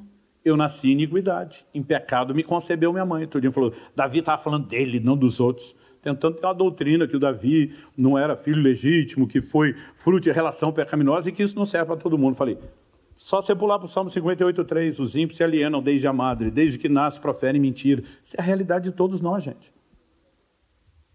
Por que é que Jesus explica para Nicodemos o tal do novo nascimento? E disse, não nasceu outra vez? Por que tem que nascer outra vez? O Todinho falou, é nascer de novo. Eu falei, outra vez. É a mesma coisa. Porque deu ruim no primeiro nascimento. Foi o jeito que tudo estragou. E a forma de consertar é nascer outra vez. Porque é um problema de nascimento. E vai se consertar com o nascimento. Por quê? No primeiro nascimento, nós herdamos um DNA, um código genético corrompido. E essa natureza bagunçou e comprometeu tudo. Mas o que é que Deus veio fazer? Nós precisamos parar de achar que Jesus só veio perdoar a linhagem do primeiro Adão. Vá comigo para 1 Coríntios, capítulo 15. 1 Coríntios, capítulo 15. E o texto diz assim, a partir do verso 45. Pois assim está escrito, o primeiro homem, Adão, foi feito alma vivente. Ser vivente, alma vivente. O último Adão, porém, espírito vivificante. Primeira vez que eu prestei atenção nesse texto, eu tinha uns 15 anos de idade. Eu lembro que quando eu fui batizado do Espírito Santo, comecei a ter desejo de estudar a Bíblia. Onde eu estou lendo, eu falei, peraí, primeiro Adão, último Adão. Eu parei e falei, tem outro Adão além do marido da Eva, lá do Éden? Naquela época não tinha Google, a gente não tinha muito material para consultar. Fui falar com meu pai, que era o maior estudioso de Bíblia que eu tinha acesso. Falei, pai, tem outro Adão além do marido da Eva, lá do Éden? Meu pai dificilmente respondia uma pergunta sem fazer outra. Ele falou, está perguntando isso por quê? Eu falei, não, porque Paulo fala do primeiro e do último. Ele me interrompe e disse, se fala de outro é porque tem. Aí me senti aquela criatura estúpida. No Brasil a gente sentia as orelhas crescendo. Falei para ele, reformulando a pergunta, quem é o outro? E meu pai não gostava de nada de mão beijada. Era um treinamento intenso assim, de fazer a gente aprender a pensar. Meu pai disse, volta a conversar com o texto. Conversar era ler, fazer as perguntas e deixar que o texto responda. Falei, pai, mas o senhor já sabe. Volta a conversar com o texto, sim, senhor. Volto lá, pois assim está escrito. Primeiro homem, Adão, marido da Eva, cara lá do Éden, foi feito alma vivente. O último Adão, quem quer que seja, variável X, diria na matemática, é espírito vivificante. Eu falo, peraí, aqui não é comparação, é contraste.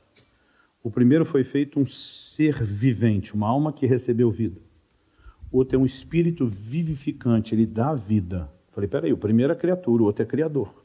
É um contraste. Aí continuo no 46. Mas não é primeiro aqui é a ordem cronológica de aparecimento, não é primeiro o espiritual, e sim o natural. Depois, o espiritual. Então, o primeiro homem, Adão, marido da Eva lá do Éden, é natural. O que vem depois, o último, é espiritual. 47. O primeiro homem, você lembra como Deus fez? O formou do pó da terra. O primeiro homem formado da terra é terreno. O segundo homem é do céu. Eu falei, peraí. Agora nós temos outro contraste. Um é terreno, o outro é celestial. Mas ele chama o celestial de segundo homem. Então, quem quer que seja o Adão também é homem. Agora, quem é o único homem que em vez de natural é espiritual, em vez de terreno é celestial, em vez de criatura é criador? João 3. Tudo quanto foi feito por meio dele. Sem ele, nada do que foi feito se fez. Eu falei, é Jesus. Eu lá falar para meu pai, é Jesus. Ele, aham, como quem diz, era só conversar com o texto. Quando eu vi que ele concordou, aí eu entrei em crise. Porque para mim o maior vilão da Bíblia depois de Satanás era o Adão. Sério, gente. A gente perguntava para os pastores, mas se Deus é tão bom, por que a humanidade ficou tão ruim? Os pregadores diziam, por causa do Adão. Eu pensava, se o miserável estiver no céu, quando a gente chegar lá, nós vamos juntar uns crentes revoltados que nem eu e vamos dar uma lição nesse camarada que azarou a nossa vida aqui na terra. Porque eu pensava assim, não tem ninguém pior do que Adão, que estragou tudo. Aí eu olho para o meu pai e falo, mas vai comparar Jesus logo com aquela criatura, o Adão? Meu pai diz, vá conversar com o texto. Aí eu volto e eu descubro no texto que ele não está comparando pessoas. Ele está comparando, também não são ações, ele está comparando o propósito. Olha só, 48. Como foi o primeiro homem, o terreno, uma matriz reprodutora, um protótipo? Tais são também os demais homens terrenos, as réplicas. E como é o homem celestial, tais também os celestiais. Olha o verso 49. Assim como trouxemos a imagem do que é terreno, devemos trazer também a imagem do celestial. Aqui a comparação agora é de propósito. Por que é que Deus estabeleceu o primeiro Adão? Para ser uma matriz reprodutora, para ser um cabeça de raça, um protótipo. Só que o primeiro deformou o molde e comprometeu todo o plano e o propósito de Deus. Aí Deus não manda o último Adão, Jesus, só para perdoar os pecados da linhagem do primeiro. Deus enviou um novo protótipo para conseguir pôr em execução o plano que antes nunca foi executado. Como é que o novo protótipo, o último Adão, entra no mundo? Santo e sem pecado. A imagem semelhante de Deus, quando ele diz, Filipe, quem vê a mim vê o Pai. Jesus não estava advogando sua divindade naquele momento, até porque ele se despe de alguns desses atributos incomunicáveis. Enquanto exerceu seu ministério terreno, ele fez como homem. Jesus está dizendo, quem vê a mim vê a reprodução aqui na terra do que o Pai espera de cada um de nós. Ele estava dizendo, eu sou o novo protótipo. E agora ele diz, Nicodemos, vocês têm que nascer outra vez, não do primeiro Adão. Vocês precisam de um novo DNA, vocês precisam de uma nova natureza. Ele diz, quem é nascido da carne é carne. Foi assim que eu e você trouxemos. Carne pecaminosa, a natureza do primeiro Adão. Mas quando eu e você somos regenerados, a vida de Deus nos é comunicada. 2 de Pedro 1,4 diz, a fim de que vos torneis participantes da natureza de Deus. Participar da natureza de Deus como? 1 de João 3,9 diz, a semente de Deus está em nós. Nós recebemos uma semente. O que a semente tem? Um código genético. É por isso que você plantar milho, não vai nascer trigo nem feijão. Porque tudo o que a planta será já está no DNA, no código genético. E eu e você recebemos um novo código genético. Onde? No nosso espírito. Agora entenda algo. No dia que você converteu, foi regenerado, recebeu esse novo código genético, seu espírito desincorporou? Saiu da carne, vagando por aí? Desincorporado? Não. Então, seu espírito recriado com a nova natureza está vivendo onde? Dentro de uma gaiola. Eu chamo gaiola. Paulo chamou em Romanos 8 de cativeiro da corrupção. O espírito que é a natureza de Deus está preso numa carne que tem a velha natureza. E o pau está quebrando. A briga está feia.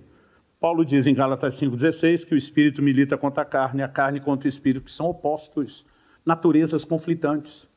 Agora entenda a linha de narrativa bíblica. O pecado entra na carne, perpetua na carne. Tem que ser julgado na carne. Deus se faz homem, executa o pecado na carne. Isso na primeira vinda de Jesus. O que é que acontecerá na segunda vinda? O clímax da redenção. Os mortos ressuscitam, os vivos são transformados e o pecado será erradicado da nossa carne. É a continuação de 1 Coríntios 15.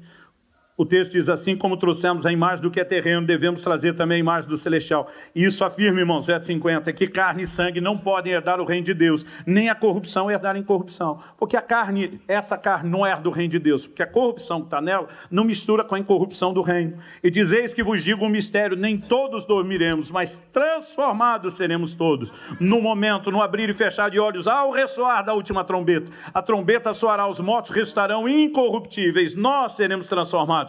Porque é necessário que esse corpo corruptível se revista da incorruptibilidade e que o corpo mortal se revista da imortalidade. E quando este corpo corruptível se revestir da incorruptibilidade, o que é mortal se revestir de imortalidade, então se cumprirá a palavra que está escrita, tragada foi a morte pela vitória. Agora pergunta, Jesus já voltou? Ô gente, voltou e vocês não me avisaram? Jesus já voltou? Essa carne já foi transformada? Então a natureza pecaminosa foi erradicada? Ainda não. Então a pergunta é, até que ele volte, como a nova natureza pode prevalecer sobre a velha? E é aí que nós precisamos entender o cerne do empoderamento da graça. Até que ele volte para erradicar a velha natureza, ele nos capacita a subjugá-la, para que ela não esteja mais no controle. E essa força capacitadora é a definição de graça, chamada por Paulo livramento, chamada de diversas outras maneiras. O problema é que a maioria dos crentes foi ensinado que a graça é perdão. Então a gente chegou tudo errado, a graça perdoa. E as pessoas já nos programam desde o início, ó, presta atenção, você vai cair.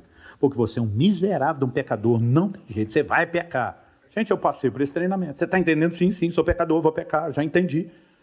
Porque nós somos treinados para viver de queda em queda, não de glória em glória. Agora, preste atenção, gente, qual é o cerne do Evangelho? O Evangelho veio só perdoar o pecado que você vai continuar repetindo. Isso já acontecia na lei. O autor de Hebreus diz que na lei se fazia recordação de pecados. Porque todo ano, quando chegava o dia da expiação anual, eles iam ser perdoados de novo das mesmas coisas que foram no ano passado e não conseguiram parar de pecar.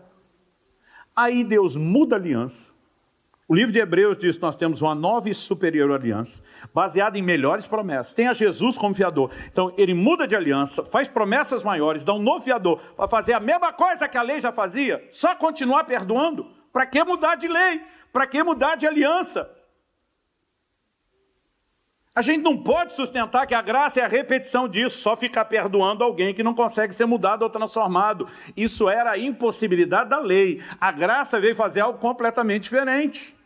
Quem está entendendo? Amém. E ela nos empodera. Agora, o que eu e você precisamos entender nessa perspectiva é que tem que haver uma crença correta. O cerne do Evangelho é a transformação. Romanos capítulo 8, verso 29, aos que dantes conheceu, também os predestinou, destinou de antemão, a fim de que fossem conformes à imagem de seu Filho Jesus Cristo. Qual o propósito do Evangelho? Fazer de você alguém parecido com Jesus. 1 de João 2,6, quem diz estar nele deve andar como ele andou. 1 de Pedro 2,21, ele nos deixou exemplo para que a gente siga os seus passos. 1 Coríntios capítulo 11, verso 1, sede meus imitadores como eu sou de Cristo. Efésios 4,13, até que todos cheguemos à estatura do varão perfeito, Cristo Jesus. Filipenses 2,5, tende em vós o mesmo sentimento que houve também em Cristo Jesus. 2 Coríntios capítulo 3, verso 18, o Espírito nos transforma de glória em glória no quê? Na imagem do Senhor Jesus. Assim como trouxemos a imagem do homem terreno, traremos a imagem do homem celestial. Agora me explica que graça é essa que te deixa parecido com o primeiro Adão o resto da vida e só fica te perdoando para você ficar igual ao primeiro em vez de se tornar semelhante ao segundo. A graça é transformadora e ela nos empodera para manifestar a vida do novo protótipo, do novo cabeça de raça, que é nosso Senhor Jesus. Então nós precisamos parar de achar que graça é só para quem já caiu. Aliás, Jesus disse, vigiai e orai para que vocês não caiam em tentação. Não só isso. Há vários outros textos que nos mostram que o pecado pode ser evitado e abortado ainda na fase da tentação. Mas a gente foi treinado a orar só depois que cai. Em vez de orar para não cair, a gente espera cair para orar depois para ser restaurado. Outro dia eu estava falando com ele, ele falou, não, pastor, me ensinaram que graça é remédio para pecado já cometido. Eu falei, te ensinaram errado. Eu falei, de onde você tirou isso? Ele disse, não, porque o livro de Hebreus fala do trono da graça, para a gente se aproximar e encontrar ajuda em tempo oportuno. Eu falei, defina tempo oportuno. Ele falou, olha que eu caio. Eu falei, criatura, nossas Bíblias são tão diferentes. E é lógico que não são. Eu estava sendo sarcástico com ele. Para você entender Hebreus 4,16, que fala do trono da graça, todo texto tem um contexto. Quanto mais versículos você lê antes e depois, melhor você vai entendendo o contexto. Mas se você voltar 2, já dá para entender. Hebreus 4,14. Eu acho que aqui você já começa a ter uma clareza do que o texto diz. Tendo, pois, a Jesus, o Filho de Deus, como sumo sacerdote, ou grande sumo sacerdote que adentrou os céus, conservemos firmes a nossa confissão. Verso 14 define que Jesus é o sumo sacerdote, o grande sumo sacerdote da nova aliança. O 14. O 15 vai dar elementos que descrevem o perfil desse sacerdote, porque não temos sumo sacerdote que não possa se compadecer das nossas fraquezas. Pelo contrário, um que a nossa semelhança foi tentado em todas as coisas, mas sem pecado. Não temos um que não possa. Quando você tem 2 negativas, pode riscar os 2 não, você tem 2 afirmativas. Temos um que pode. Então esse sumo sacerdote, que no 14 a gente sabe que é Jesus, no 15 ele é apresentado como cheio de compaixão.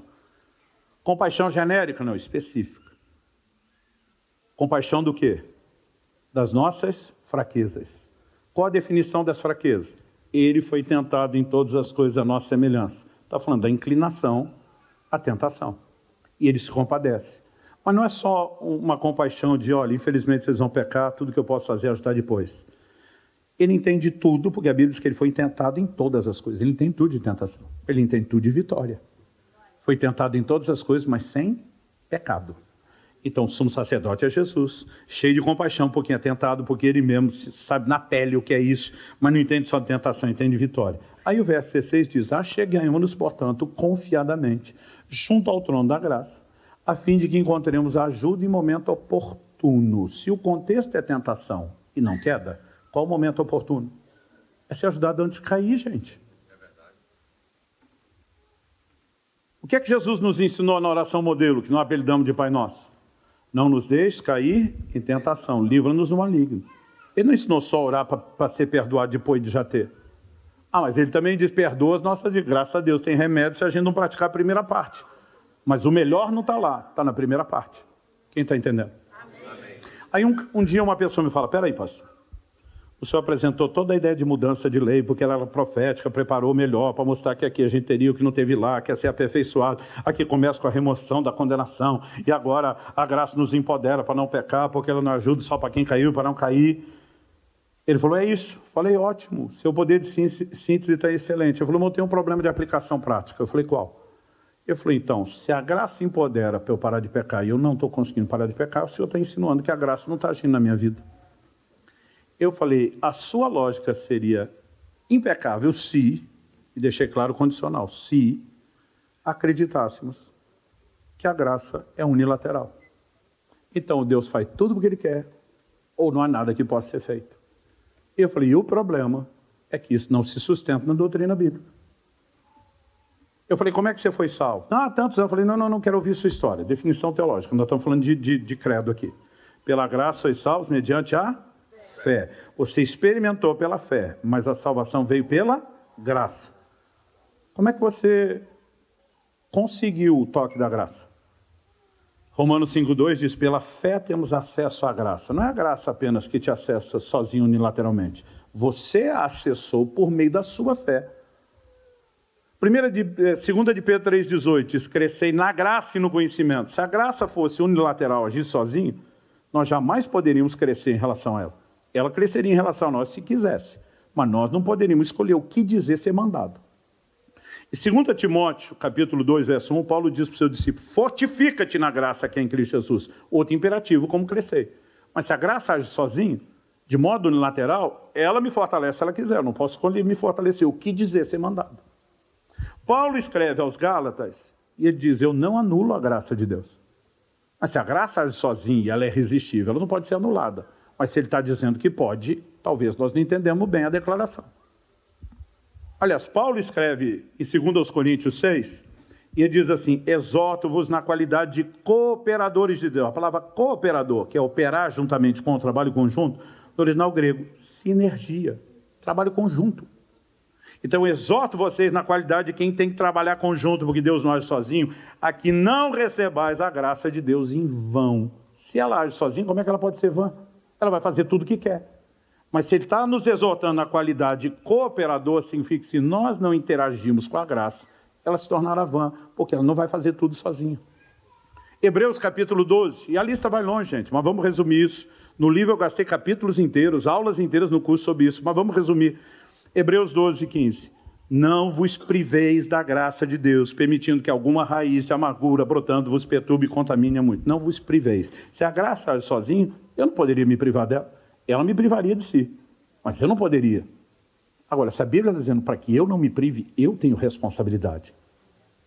Eu falei, então, criatura, tudo que você ouviu, falei para aquele jovem, depende de você entender a interação com a graça.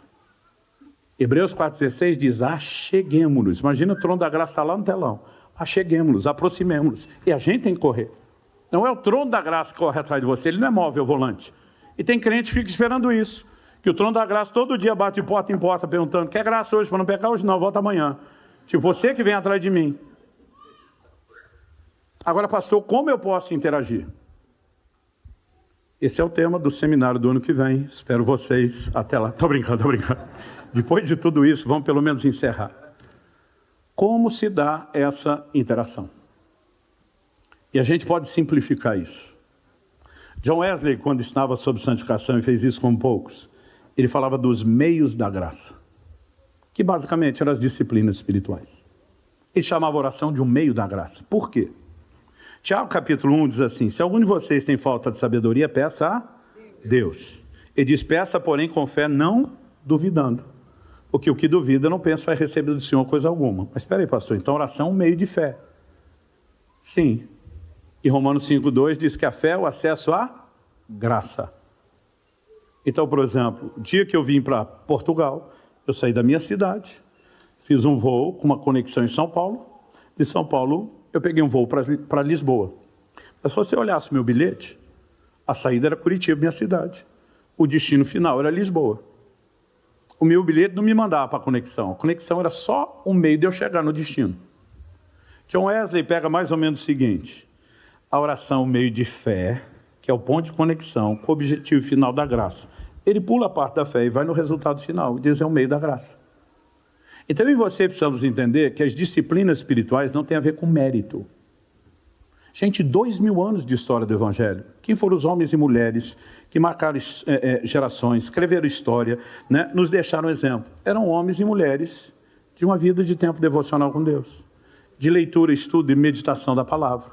Homens e mulheres que oravam, que adoravam, que jejuavam. Mas você pega os pregadores modernos da fé, eles estão esculhambando a disciplina espiritual. Dizendo que você está preocupado com isso é porque você é religioso. Eu digo, 2000 anos isso funcionou. E agora vocês têm uma revolução de algo que está fundando todo mundo na lama do pecado, que não mostra resultado nenhum. Mas por que eles centraram o ataque lá? Porque eles estão dizendo que isso aí é mérito. Eu digo, não é mérito. Alguém pode fazer isso da forma errada. E se alguém está fazendo a coisa certa do jeito errado, a gente evita o jeito errado, mas não evita fazer a coisa certa. Jesus disse para os seus discípulos, não jejuem como os hipócritas, porque eles estavam fazendo a coisa certa do jeito errado. Jesus disse, evita o jeito errado, mas vocês vão jejuar, que é o jeito certo. Então, assim, qual o papel da oração? Em 2 momentos, Jesus relacionou a oração com a vitória sobre o pecado, que é o empoderamento da graça. Vigiar e orar para que não caia em tentação. Ele também diz que nós devemos orar, não nos deixe cair em tentação. Como é que a oração tem esse papel? Você orou muito, Deus olha do céu e diz, uau, estou me sentindo em dívida, do tanto que você orou, vou ter que livrar a sua cara do pecado e te ajudar? Não. Ela é uma interação de fé que te faz acessar a graça e produz resultado. O que nós não podemos, gente, é não interagir.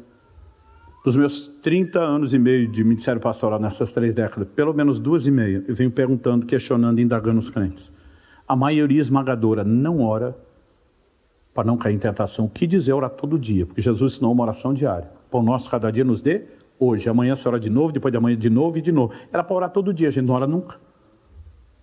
Aí o crente não vai ao trono da graça com a oração diária, buscando ajuda para pegar o recurso da graça para socorrer. Como ele não vai, ele é ajudado? Não, porque ele não interagiu. Aí ele não é ajudado e cai. Quando ele cai, nós botamos essa pessoa sentada na sarjeta da vida, cabisbaixo, e aí o crente que não lembrou de Bíblia antes vira teólogo. Aí ele começa, miserável homem que sou, quem me livrará do corpo dessa morte? O bem que eu quero eu não faço, o mal que eu não quero eu faço. E aí a nossa invenção da definição de graça é botar Jesus sentado do lado desse cara na sarjeta da vida, fazendo um cafuné na cabeça dele, como quem diz, eu te entendo, crente. Nem eu consigo transformar você, só me resta aceitá-lo como é. E nós rebaixamos a graça de transformadora a meramente aceitadora. Isso não é, nunca foi, nunca será a graça de Deus.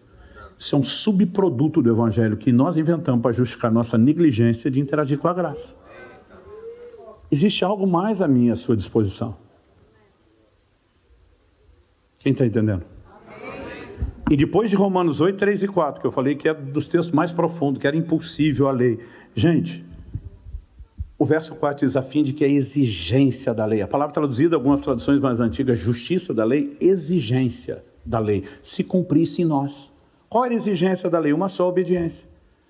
O homem pôde viver a obediência durante a lei? A lei, não. Porque ela não o aperfeiçoava, ele jamais conseguiu chegar lá.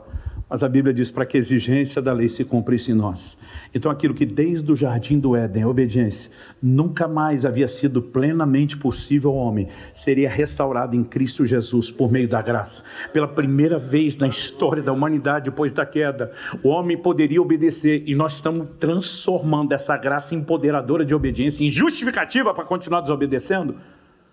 Isso não é só um contrassenso à doutrina bíblica, gente. Isso é chutar toda a obra da redenção de Deus à minha e à sua disposição. Então nós precisamos abraçar isso. Mas nós vamos ter que recuperar as disciplinas espirituais. Porque depois desses 2 versículos, como na prática a gente faz? Paulo entra no 5 dizendo, a inclinação da carne dá para a morte. A inclinação do espírito dá para a vida. O pendor, a inclinação da carne te estraga, a do espírito. Então, se Jesus diz que é nascido da carne, é carne. O que é nascido do espírito é espírito. Você não é um ou outro, você é tanto um quanto o outro. Você é um espírito com a nova natureza, vivendo dentro de uma carne. Qual é o cerne da santificação até a transformação final? Subjugar a velha natureza. Quando você gasta tempo em oração, você cria uma consciência espiritual. Quando você gasta tempo com a palavra de Deus, você resgata a consciência espiritual, fortalece a fé que te dá acesso à graça. Quando você, por exemplo, está jejuando, você está mortificando a velha natureza. E todas essas coisas combinadas vão permitindo que a graça nos transforme. Um dia desse, depois de toda essa aula, um irmão falou assim para mim, pastor, depois de ouvir essas 2h30, hoje nós estamos em quanto? 1h50, um recorde. Ele falou, depois de ouvir essas 2h30, eu estava esperando um bom testemunho, e diz assim, eu estou me sentindo um lixo. Eu olhei para ele, eu lembrei exatamente do sentimento. E eu falei para ele o seguinte, deixa eu te dizer algo. Eu sei exatamente o que você está falando. Ele falou, não, o senhor não sabe o que está do meu lado. Eu falei, eu sei. Aos 15 anos de idade, quando eu ouvia esse tipo de ensino, eu dizia para mim e para Deus, eu nem crente sou, eu sou uma fraude. Eu sei o que você está sentindo. Eu falei, mas eu vou devolver a frase. Você não sabe o que está do meu lado. E foi ensinando. Eu falei, não. Vivendo pela graça de Deus. Desesperado, a vontade de rachar, abrir a cabeça de todo mundo, enfiar isso dentro e dizer, pelo amor de Deus, entenda. Eu falei, mas sabe o que me ajudou lá aos 15, quando eu estava começando e não parecia que ia ter resultado? Me ensinaram uma progressividade. Eles disseram que a transformação é de glória em glória. É um degrau de cada vez. E alguém falou para mim, Luciano, imagina uma escadaria imensa, gigante. Falei, imaginei. Lá no topo está Jesus. Ele falou, ele é o seu modelo. Ele é quem você tem que reproduzir. Falei, entendi. Ele falou, é para lá que você está indo. Entendi. Ele falou, agora tira o olho de lá. Ué, eu vou para lá, tira o... Ele falou, tira o olho de lá e bota no próximo degrau. Aquilo lá no começo vai te parecer muito distante. Mira o próximo degrau. E quando você tiver subido o próximo degrau, parafraseia Paulo, esquecendo do degrau que para trás fica. E agora mirando para o próximo. Ele diz, e quando você tiver subido o segundo degrau, você olha para trás e diz, quem subiu 2, sobe pelo menos mais 2. E de glória em glória, com paciência, mas progressividade e determinação, você pode seguir. Eu louvo a Deus porque me ajudaram nisso. Porque alguns de nós, com o primeiro tropeço, se quedam, não é para mim, não dá certo. Agora, a única coisa que eu queria que tivesse me dito era que dá para subir isso mais depressa. Quanto mais nós interagimos, mais nós podemos ser transformados. Sabe, nos últimos anos Deus tem trazido uma carga forte no meu coração. A igreja tem entendido a importância de voltar para a palavra, para a oração e a adoração. Mas nós vamos ter que resgatar a cultura do jejum. Paulo fala para oferecer o corpo em sacrifício vivo. Sacrificar é matar. Então sacrifício vivo é um paradoxo, uma aparente contradição. Peraí, Paulo, mata ou não mata? Como é que o sacrifício vai continuar vivo? Se continua vivo, não sacrificou. Se sacrificou, não continua vivo. Paulo está dizendo mata, mas não mata literal. Você não vai matar seu corpo. Então o que eu mato, Paulo? Colossenses 3,5 diz, fazei morrer a vossa natureza terrena. Você mata o que está dentro. Você mata as inclinações. Agora me ouça com atenção. Que jejua com frequência e regularidade testemunha as mesmas coisas. Centro de gravidade da terra puxa para baixo. Centro de gravidade do céu puxa para cima. Buscar as coisas são do alto. Pensar na ação de cima. Quem jejua quebra aquele efeito de gravidade de baixo e começa a ser sugado para um outro centro de gravidade. Quem jejua com regularidade testemunha as mesmas coisas. As coisas materiais perdem absurda e inexplicavelmente o seu valor. O coração fica blindado contra a ofensa. Sabe, existe algo muito mais profundo que o que nós já vivemos. E nós precisamos entender como usufruir. À medida que nós nos entregamos a esse lugar, nós não estamos fazendo por merecer. Nós estamos simplesmente derrubando a força da velha natureza, até que um dia ela seja erradicada, para que a nova prevaleça. E essa exposição no ato de fé e dependência de Deus, de busca do Senhor, de consciência da nova natureza, vai nos fortalecendo e nos empoderando. para poder andar de glória em glória. Existe mais para mim e para você. Eu não vim aqui te apontar o dedo. Eu não vim te julgar nem pelo seu passado, nem pelo seu presente. Eu vim te apresentar uma nova proposta de futuro. Mas honestamente, se você quer ter fé para esse lugar, não adianta ouvir isso uma única vez e mal conseguir lembrar. Nós precisamos processar, reprocessar. Eu falei das 150 e poucas conferências, mas eu já falei isso 11 ou 12 vezes em conferências de outros. Ou seja, eu já falei o que você está me ouvindo hoje. Não estou falando do que eu meditei, estou falando só do que eu falei em público. Pelo menos 160 vezes. Cada vez que eu toco no assunto, algo parece que bate um pouquinho mais fundo. Há uma consciência, há um desejo, há um anseio maior por manifestar a imagem dele. E nós podemos entrar nesse lugar, onde a velha natureza não mais nos controla, não mais nos governa. Ela vai sendo subjugada até que um dia finalmente seja erradicada. Vamos ficar em pé para parecer que está acabando. Eu quero tentar convencê-la a dar continuidade ao assunto, por meio do livro e do recurso que você vai ter lá, que é o curso. O que eu falei antes não é brincadeira, além de não ter ganho com isso. Se você não puder, nós vamos te ajudar. Então a gente não veio fazer comércio. Eu queria dar livro para todo mundo, mas como eu disse, até onde minha conta foi, a gente passou já de 140 mil pessoas. Eu não tenho condição de dar livro para todo mundo. Não ainda, espero que esse dia chegue. Amém. Mas se você puder adquirir o seu, o que eu posso fazer, né, é sempre abrir mão do ganho pessoal, facilitar o acesso, abençoar quem não pode. Isso a gente pode fazer. Mas honestamente, se você só levar o livro, não vai te ajudar. Vai ajudar a nossa igreja, mas não vai te ajudar. Para que eu consiga te ajudar, você vai ter que abrir e ler. Pastor, como é que o senhor falou que é 400 e tantas páginas? Você não precisa ler tudo de uma vez. Livro grande você vai que nem dívida grande, paga parcelado. Vá um capítulo de cada vez, faça no seu tempo. Tem um curso online lá, porque alguns às vezes não são empolgados a ler e nós estamos despejando o conteúdo de outra forma. Mas eu quero deixar esse encorajamento. Se você puder, eu tenho certeza que vai ser um dos grandes investimentos na sua vida espiritual. Vamos orar? Pai, nós te pedimos graça e favor do alto.